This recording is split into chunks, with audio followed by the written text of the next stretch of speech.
dance with me? The invitation to dance comes with one to forget why they're here. And sometimes it happens. Dance around the room. Sometimes 60-year-old Charles Dennis gets lost in a rhythm until he remembers how desperately he wants to keep moving. I find myself really getting caught up in the music, and you forget about having to make the movement to be sure that your arm is getting the message from your brain to move this way. They don't know what causes it. It'd be great to be part of the victory over it.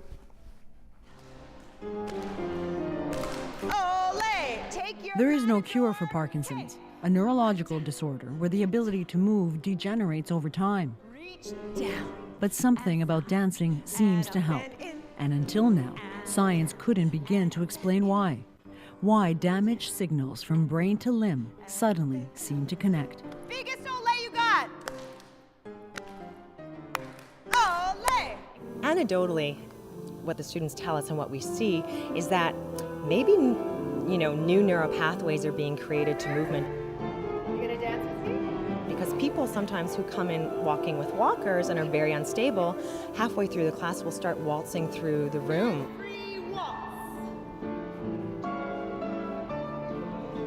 Sarah Robichaud has been running Dancing with Parkinson's classes in the Toronto area for nearly a decade. When researchers asked to turn her class into a science experiment, no one said no.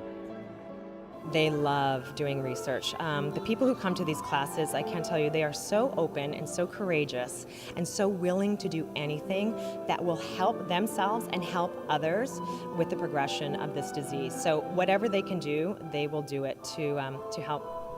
Okay, Charles, so we're going to start with putting the EEG cap on your head. Okay. Charles Dennis was diagnosed a year ago and is willing to try anything that helps. It's why he's part of this, the first study of its kind that is scanning the brains of people with Parkinson's immediately before and after a 1-hour dance class. I was just like, well, there's two things you can do. You can either work with what you've got, or you can just lay down and let it win. And that sounded really boring. I wanted to try and do what I could. And, there's that kind of hope in your mind that, well, I'll keep fighting this, and then the big cure will just, they'll find the answer, and then you're there. And if you gave up 6 months too early, you'd be done.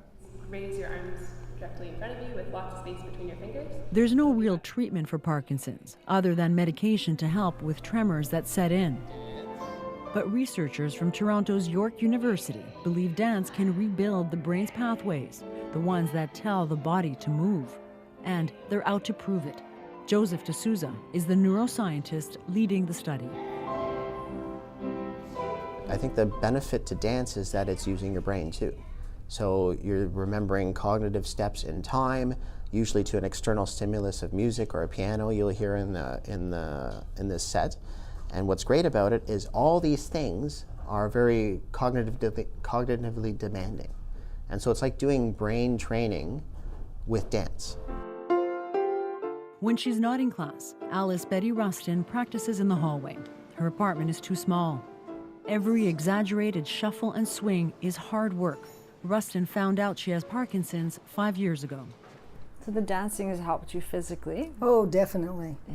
And it has helped me mentally and emotionally. Not just emotionally, but mentally as well. How so? Well, because when you're dancing or when you're doing steps or even arm movements, you have to think about it. It just doesn't come naturally. So that's good for me. It becomes like a teacher, a self-teacher when I'm on my own. In 3, 2, 1, go! 25 Canadians are diagnosed with Parkinson's every day. The risk increases as people age. Thank you. As fate would have it, Rustin has been an advocate for years. She got involved when her father-in-law was diagnosed decades ago. Here we go. I'll just be outside. Never thinking one day she would be part of the search for answers. We're not going to progress in finding out how Parkinson starts, or why Parkinson starts, or are we ever going to find a cure? Are we ever going to find better treatments? All those things can't happen if we don't have patients like me who give them data to work with. There is evidence already that exercise, especially strenuous activity, builds muscle and brain power in people with Parkinson's. Dennis works out regularly, and while all this makes him stronger, he's convinced dancing does something more. I feel like I'm smoother in things that I do. I have an easier time in the dance with knowing that my brain is sending the message to move in this, and that my arm is going to move the way my brain tells it to. The goal would be for my movement to be natural, to not have to think about it, to not have to go, okay, I need to move this far and then change my arm and go like this. It should just be able to do that. Okay. Everything go well today? The data on dancing is preliminary and promising. Everyone's progress has been pooled together over the last 3 years. And D'Souza recently presented his early findings at an international conference on Parkinson's. Perfect. He's found a 1-hour dance class results in a boost in alpha brain waves. That renewed brain activity may explain why most volunteers show an improvement in their balance and gait. The question now, can the effects last? So we want to see whether it's a neuroprotective thing that's happening as a function of dance. So we're not only interested in what's happening in the brain, but how it's happening and whether it's neuroprotective over time. Heel, toe, stomp. D'Souza's research is still in its infancy, and there are only about 50 people in his study. But what he's learned so far is already informing experts in the field. I think we have to keep pushing the envelope. You know, we can't just be content with a sort of status quo. It's not adequate. People with Parkinson's are suffering. We've got to find ways. We can't stop and wait. And you're not having any side effects from the medication? Dr. Galit Kleiner runs the Movement Disorder Clinic at Toronto's Baycrest Hospital. She's on top of all the medical interventions that help her patients. But she also pioneers the use of other therapies too. Okay, go ahead. This exoskeleton suit robotically facilitates movement. The external cues fire off messages to the brain to get legs moving, not unlike what dancing does. We know that there's sort of an internal rhythm in all of us, but especially in Parkinson's disease, that rhythm is impaired. The motor circuits of actually moving are intact, but accessing those circuits may not be intact. And so music and even pacing with a metronome may be able to access those motor pathways. Okay, and stay there. Kleiner says there aren't huge clinical trials to draw on to prove how well non-medical therapies work, and she's not waiting for them. She recommends dancing to her patients because it seems to help and already proves it gives people hope. So that's huge. You know, all of us need hope. All of us need to be socially integrated, to be accepted. I think when you live with a neurodegenerative condition, especially like Parkinson's, which is so visible, people increasingly become socially isolated. It's very, very difficult to cope.